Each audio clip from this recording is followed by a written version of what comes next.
Good morning, Britain. The Lionesses get ready to roar as the nation's hopes of beating Australia rest on them.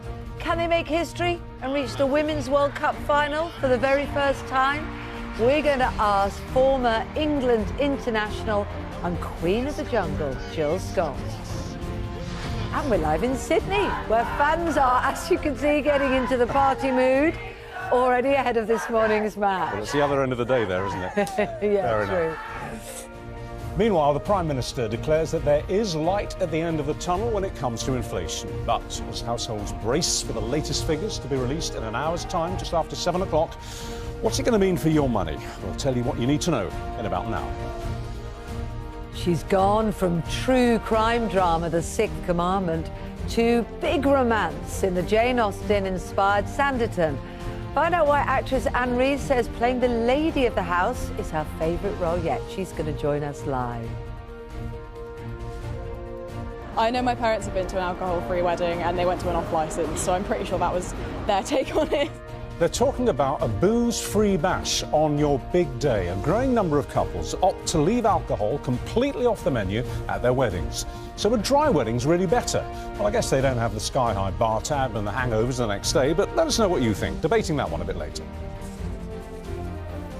A burst of summer sunshine as we head through the next few days. Temperatures climbing as we head through the week with the risk of some thunderstorms. I'll have all the details of that and more coming up on Good Morning Britain.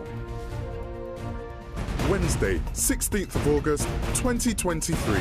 Live from Television Centre in London. This is Good Morning Britain with Kate Garraway and Richard Madeley.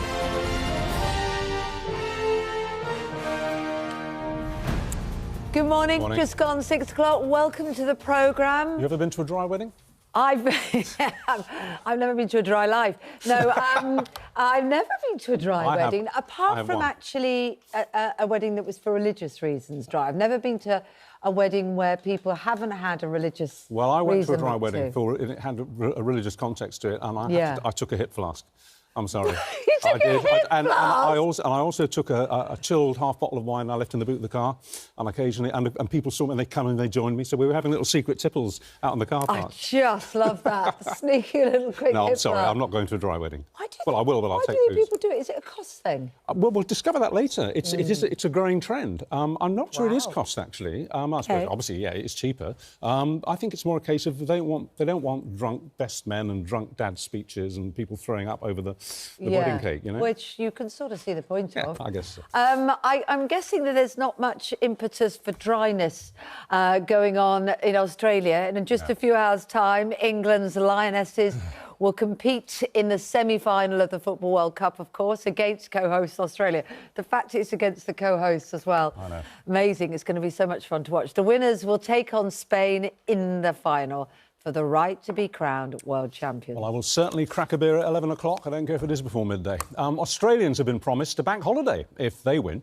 And here, Downing Street has told Good Morning Britain that they will find a way, they say, these are the words they're using, they will find a way to let people properly celebrate if the Lionesses bring home the trophy. There's no if, of course they will. Our correspondent, Nitya Rajan, is with fans in Sydney. Nitya, obviously there's just so much at stake today. What's the mood there? Is it expectant? Is it nervous? Is it confident? Is it loud? It's certainly loud. How would you sum it up?